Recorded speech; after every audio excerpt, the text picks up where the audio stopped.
평생 일궈온 모든 것을 단 1년 만에 잃었습니다. 보따리 몇 개만 쥔 채 새벽 고속도로를 달릴 때 눈물이 멈추지 않았습니다. 내 나이 70에 야반도주라니 참 기가 막히더군요. 귀촌 인구 10명 중 3명은 남모를 고통을 겪는다지요. 그 통계가 내 이야기가 될 줄은 정말 꿈에도 몰랐습니다. 낭만적인 시골 생활, 그 푸른 꿈의 대가는 너무나도 가혹했습니다. 남은 것은 텅 빈 통장과 깊게 파인 마음의 상처뿐. 대체 어디서부터 잘못된 걸까요? 자식들에게 짐이 되기 싫어 선택했던 그곳이 지옥이 될 줄은 정말 몰랐습니다. 차가운 어둠 속에서 아내의 손을 잡았습니다. 투박해진 손마디가 서글프게 떨려왔습니다. 여보, 우리 이제 어디로 가야 하나? 아내는 대답 대신 그저 고개를 숙였습니다. 라디오에서 흘러나오는 의미 없는 노랫소리가 차 안을 맴돌았습니다. 백미러로 비치는 우리 부부의 모습은 마치 죄인 같았습니다. 열심히 살아온 죄밖에 없는데 왜 이런 처지가 되었는지 가슴이 먹먹해집니다. 시골집에 남겨두고 온 수많은 세월의 흔적들이 주마등처럼 스쳐 지나갑니다. 모든 것을 다 바쳤기에 더욱 허망한 새벽입니다. 멀리 보이는 도시의 불빛이 오늘따라 참 낯설게 느껴집니다. 그 화려한 불빛 사이에 우리가 누울 방 한 칸이 과연 남아있을까요? 평생을 바쳐 모은 재산은 그 시골 땅바닥에 전부 묻혀버렸습니다. 사기를 당했다는 사실보다 내 어리석음이 더 괴롭습니다. 마을 사람들의 비웃음 섞인 마지막 목소리가 귓가를 계속 맴돕니다. 어디 잘 사나 두고 보자던 그 이장의 차가운 눈빛, 그것이 분노로 바뀝니다. 법대로 하라며 소리치던 그들의 뻔뻔한 얼굴이 머릿속을 떠나지 않습니다.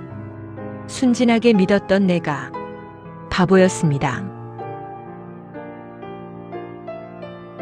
돈을 잃은 것보다 더 참기 힘든 것은 무너진 자존심이었습니다. 평생을 은행원으로 정직하게 살았는데 인생 말년에 이런 수모를 겪다니. 아내의 찌푸린 미간을 보니 가슴이 더 찢어집니다. 여보, 내가 미안해. 다 내 욕심 때문이었어. 아내는 내 손을 더 꽉 쥐어줄 뿐이었습니다. 아무 말도 하지 마세요. 당신 잘못이 아니에요. 위로의 한마디가 오히려 더 아프게 심장을 파고듭니다. 소리 없이 흐르는 눈물이 뺨을 타고 흘러내립니다. 우리의 인생이 여기서 끝나는 것 같아 두려움이 몰려왔습니다. 하지만 그 새벽은 결코 끝이 아니었습니다. 가장 늦었다고 생각한 순간 진짜 우리들의 삶이 시작되고 있었습니다. 전 재산을 들고 시골로 내려갔다가 1년 만에 도망쳐 나온 우리 부부의 이야기는 어쩌면 여러분의 미래일지도 모릅니다. 우리는 과연 그곳에서 어떤 일들을 겪었던 걸까요? 동네 사람들은 왜 우리에게 그토록 잔인하게 굴었을까요?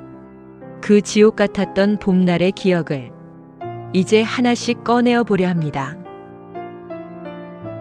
그 푸르던 마당이 어떻게 우리를 옥죄었는지 그 실상을 말씀드리겠습니다. 과연 시골은 우리가 꿈꾸던 낙원이 맞을까요? 평생을 은행에서 숫자만 보며 살았습니다. 매일 똑같은 출퇴근길, 숨이 막힐 때마다 푸른 마당을 꿈꿨습니다. 은퇴를 하면 반드시 자연으로 가리라. 그것이 내 삶의 마지막 훈장 같았습니다. 아내를 설득하고 서울 아파트를 정리했습니다. 손에 쥔 전 재산, 그 돈을 모두 털어 강원도 깊은 산골에 작은 집을 지었습니다. 공사가 끝나던 날 부푼 가슴을 안고 마당을 밟았습니다. 내 땅이 생겼다는 생각에 세상을 다 얻은 듯 했죠. 정우는 마당의 흙을 만지며 깊은 숨을 쉬었습니다. 여보, 우리 정말 해냈어. 명숙은 남편의 지친 어깨를 토닥였습니다. 당신이 좋으면 나도 좋아요. 처음 그 집에 입주하던 날, 마당에 핀 들꽃들이 우리를 반겨주는 듯 했습니다. 새들의 지저귐도, 맑은 공기도, 모든 것이 완벽해 보였습니다. 여보, 고생 많았어. 이제 여기서 우리 편히 쉬자. 아내의 환한 미소를 보며 내 선택이 옳았다고 몇 번을 확신했습니다. 텃밭에 상추를 심고 고추 모종을 돌보며 하루하루가 달콤했습니다. 도시의 소음에서 벗어나 진정한 자유를 찾은 것 같았죠. 매일 아침 눈을 뜰 때마다 공기가 달콤하다고 느꼈습니다. 정우는 마당에 작은 벤치를 놓고 아내와 나란히 앉았습니다. 여기가 우리 낙원이야. 명숙은 남편의 어깨에 기대어 미소를 지었습니다. 참 조용하고 좋네요. 하지만 시골의 봄은 생각보다 너무나 짧았습니다. 그리고 찾아온 여름은 우리가 알던 자연과 너무나도 달랐습니다. 잡초는 뽑아도 다음 날이면 다시 자라났고 난생 처음 보는 벌레들이 방 안까지 밀고 들어왔습니다. 허리가 끊어질 듯한 노동. 그것은 시작에 불과했습니다. 장마가 시작되자 마당 뒤편의 축대가 조금씩 무너지기 시작했습니다. 빗물을 보며 가슴이 철렁 내려앉았죠. 도시에서 온 노부부가 감당할 수 있는 수준이 전혀 아니었습니다. 정우는 삽을 쥔 채 흙더미 앞에서 멍하니 서 있었습니다. 이게 왜 이렇게 무너지지? 명숙은 빗속에서 수건을 들고 허망하게 남편을 바라보았습니다. 여보, 우선 들어와요. 설상가상으로 몸이 지쳐갈 때 마을 이장이 찾아왔습니다. 인심 좋은 얼굴을 하고선 기묘한 제안을 하더군요. 마을 발전 기금 명목으로 300만 원을 요구했습니다. 법적인 근거도 없는 생돈이었습니다. 아직 마을 일원도 아닌데 왜 내야 하냐고 물었습니다. 돌아온 이장의 답변은 생각보다 훨씬 싸늘했습니다. 안 내면 앞으로 마을 상수도 관리에 문제가 생겨도 모른다더군요.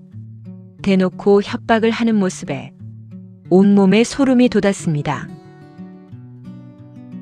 이장은 담배 연기를 내뿜으며 정우를 뻔뻔하게 응시했습니다.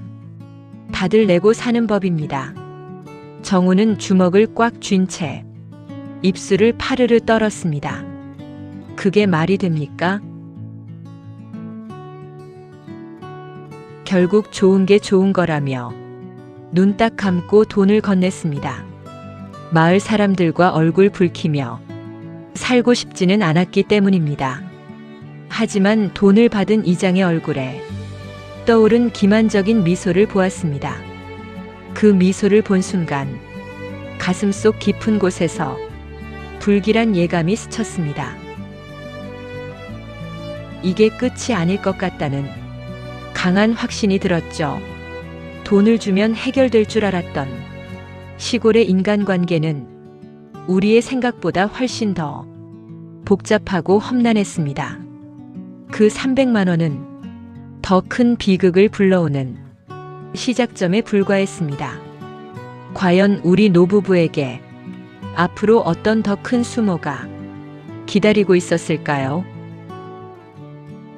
정우는 영수증도 없는 장부를 보며 한숨을 내쉬었습니다. 정말 이걸로 끝이어야 할 텐데. 명숙은 불 꺼진 거실 창밖에 어두운 시골길을 바라보았습니다. 왠지 마음이 너무 무겁네요. 마을 분들과 잘 지내려 부단히도 노력했습니다. 이사 오던 첫날 떡을 돌리고 인사를 건넸습니다. 돌아온 것은 경계 가득한 차가운 눈빛뿐이었습니다. 길을 걷다 마주쳐도 은근히 고개를 돌리고 마을 행사가 있어도 우리 부부만 쏙 빠졌습니다. 외지인이라는 주홍글 씨는 생각보다 훨씬 짙었습니다. 마치 투명 인간이 된 듯한 기분이 들었습니다. 정우는 동네 길목에서 이웃을 향해 허리를 숙였습니다. 안녕하십니까? 날이 참 좋네요. 이웃 주민은 들은 척도 않고 낯을 든 채 휙 지나쳐 버렸습니다. 참나, 사람 민망하게. 어느 날 갑자기 이장이 집 앞으로 찾아왔습니다. 마을 원주민 서너 명을 대동하고 나타났죠. 텃밭 경계가 잘못되었다며 우리 마당 귀퉁이를 내놓으라 억지를 부렸습니다. 원래 마을 길이었다며 소리를 지르기 시작했죠. 지적도를 보여주며 차분히 설명하려 했습니다. 이곳의 법은 도시와 전혀 달랐습니다. 목소리 큰 사람이 이기고 오래 산 사람이 주인이었습니다. 평생 법을 지키며 살았는데 억장이 무너져 내렸습니다. 이장은 대나무 막대기로 정우의 마당 흙바닥을 거칠게 그었습니다. 여기까지 원래 우리 동네 땅이야. 당장 담장 허물어. 정우는 억울함에 입술을 파르르 떨었습니다. 측량까지 다 하고 지은 집입니다. 이러시면 안 됩니다. 마당 시비가 있은 후 괴롭힘은 더 교묘해졌습니다. 아내가 동네 안악들이 모인 빨래터 옆을 지나갈 때였습니다. 대놓고 들으라는 듯 험담을 쏟아내기 시작했죠. 서울에서 돈 싸들고 와서 유세 부린다며 비아냥댔습니다. 참다 못한 아내가 서글프게 한마디 던졌습니다. 우리가 뭘 그렇게 잘못했습니까? 나이 먹고 조용히 살러 온 게 무슨 죄가 됩니까? 돌아온 대답은 비수처럼 가슴에 꽂혔습니다. 절이 싫으면 중이 떠나야지. 왜 와서 동네를 시끄럽게 해? 동네 안악은 고무장갑을 낀 채 명숙을 향해 턱짓을 했습니다. 그렇게 잘났으면 서울 다시 가든가 왜 여기 와서 동네 물을 흐려? 명숙은 가냘픈 어깨를 부르르 떨며 눈물을 삼켰습니다. 정말 너무들 하시네요. 어떻게 이럴 수가. 더욱 충격적인 사건이 그 주 주말에 터졌습니다. 아침에 일어나 수도를 트니 흙탕물만 몇 방울 나오고 단수가 되어버렸습니다. 마을 공동 지하수 밸브를 누군가 잠가버린 것이었습니다. 급히 지하수 탱크로 가보니 자물쇠가 채워져 있었습니다. 이장을 찾아가 이유를 물었습니다. 이장은 모르는 일이라며 발뺌을 하더군요.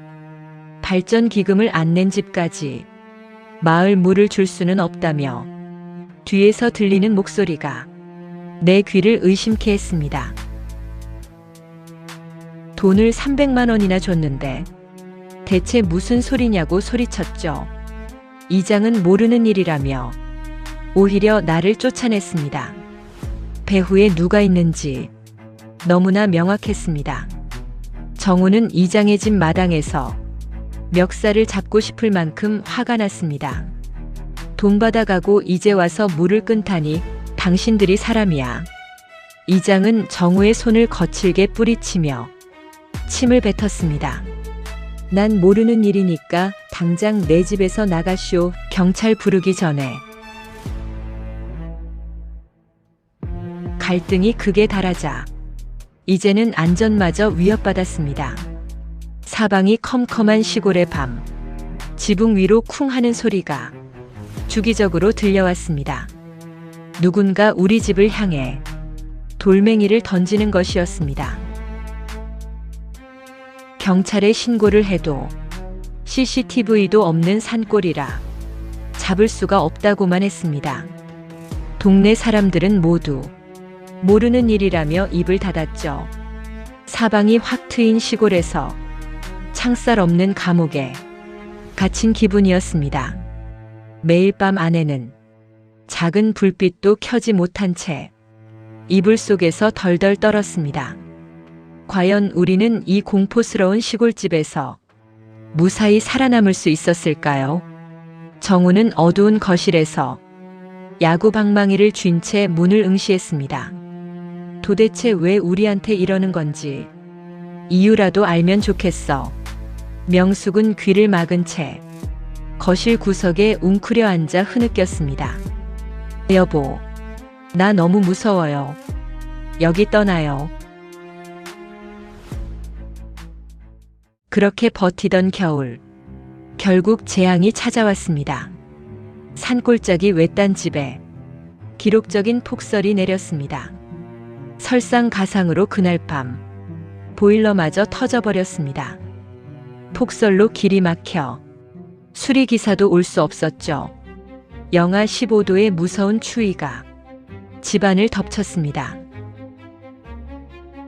아내와 함께 두꺼운 이불을 여러 겹 뒤집어 썼습니다. 입을 열 때마다 하얀 입김이 가득 퍼졌습니다. 사방이 캄캄한 어둠 속에서 우리는 뜬 눈으로 밤을 지새웠습니다. 마치 거대한 얼음 감옥에 갇힌 기분이었습니다. 정우는 차가운 입김을 뱉으며 아내의 어깨를 감싸 안았습니다. 조금만 참아봐요. 날이 밝으면 어떻게든 해볼게. 명숙은 이불 속에서 이가 부딪히는 소리를 내며 떨었습니다. 여보, 손발이 마비되는 것 같아요. 날이 밝자마자 동네 이장에게 전화를 걸었습니다. 마을에 제설 차량이 오면 우리 집 골목부터 부탁한다고 사정했습니다. 돌아온 이장의 목소리는 차가운 얼음 같았습니다.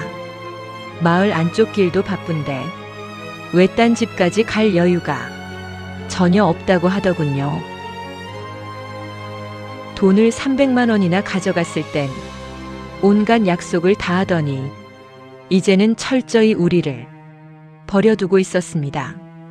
마당의 눈더미는 거대한 장벽이 되어 우리를 가두고 있었습니다.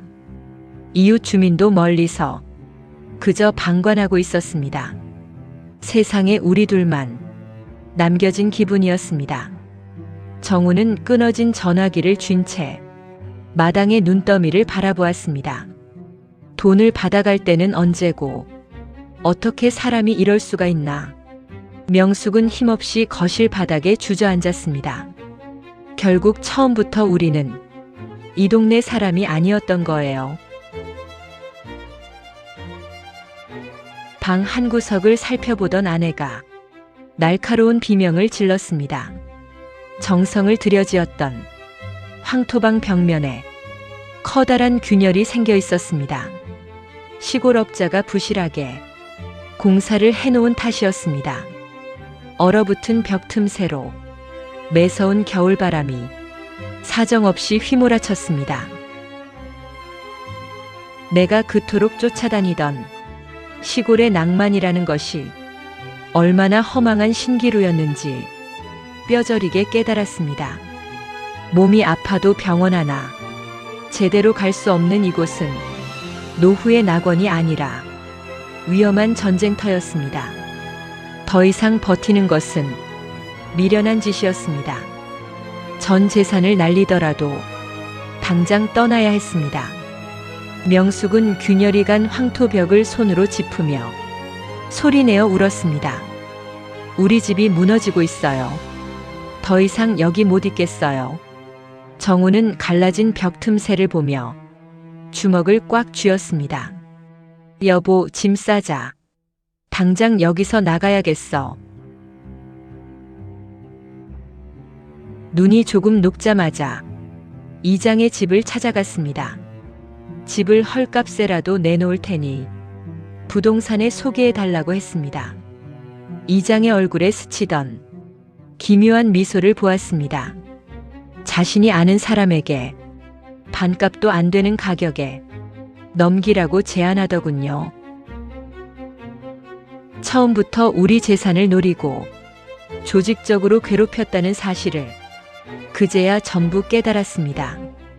온몸의 피가 거꾸로 솟구치는 기분이었습니다. 하지만 여기서 더 싸우다간 우리의 목숨마저 위태로울 것 같았습니다. 마지막 미련까지 깨끗하게 접었습니다. 도장을 찍는 손이 서글프게 떨려왔습니다. 이장은 계약서 서류를 챙기며 뻔뻔하게 미소를 지었습니다. 외지인이 시골에서 버티기 힘든 법입니다. 이 정도 가격도 잘 쳐준 겁니다. 정우는 이장의 얼굴을 매섭게 노려보며 계약서를 낚아챘습니다. 당신들이 한 짓 하늘이 다 보고 있을 거요. 계약을 마친 그날 밤 우리는 야반도주하듯 시골집을 빠져나왔습니다. 보따리 몇 개만 실은 채 새벽의 어두운 시골길을 미련 없이 달렸습니다. 남들이 우리를 향해 도망자라 비웃어도 전혀 상관없었습니다. 가장 중요한 것은 우리 부부의 삶이었습니다. 차창 밖으로 멀어지는 그 산골 마을을 보며 살았다는 안도감이 가장 먼저 밀려왔습니다.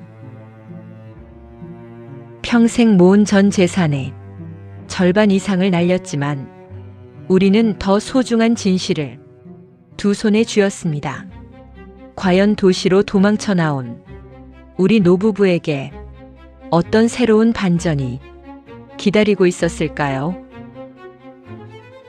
정우는 운전대를 꽉 잡은 채 백미러로 멀어지는 시골집을 바라보았습니다. 여보, 다 끝났어. 이제 뒤돌아보지 마요. 명숙은 안전벨트를 꼭 쥔 채 길게 숨을 내쉬었습니다. 이제야 제대로 숨이 쉬어지는 것 같아요. 새벽 고속도로를 빠져나와 서울의 낡은 빌라에 도착했습니다. 우리 부부를 기다리던 딸아이가 문이 열리자마자 뛰어왔습니다. 엉망이 된 부모의 모습을 보더니 딸아이는 아무 말 없이 우리를 꼭 안아주었습니다. 자식에게 짐이 되기 싫어서 무모하게 떠났던 길이었는데 결국 다시 자식의 품으로 돌아오게 되었습니다. 평생 모은 재산은 잃었지만 나를 온전히 품어주는 가족이 곁에 있었습니다. 딸의 어깨 너머로 보이는 따뜻한 거실의 불빛이 눈물이 날 만큼 포근했습니다. 지민은 눈물을 훔치며 부모의 거친 손을 감싸주었습니다. 아빠, 엄마 괜찮아. 그동안 고생 너무 많았어. 정우는 딸의 손을 꽉 쥐며 깊은 한숨을 내쉬었습니다. 미안하다. 애비가 못나서 부끄럽구나. 며칠 동안 방 안에만 누워 자책감에 시달렸습니다. 남은 돈으로는 대도시에서 다시 시작할 엄두가 안 났죠. 그때 딸아이가 조용히 다가와 태블릿 PC 화면을 보여주었습니다. 대도시 근처의 중소도시에 있는 실버타운과 아파트 정보였습니다. 그곳은 병원도 가깝고 지하철역도 걸어서 갈 수 있는 인프라가 완벽한 곳이었습니다. 시골의 낭만만 쫓던 내게 딸아이의 현실적인 제안은 새로운 빛과 같았습니다.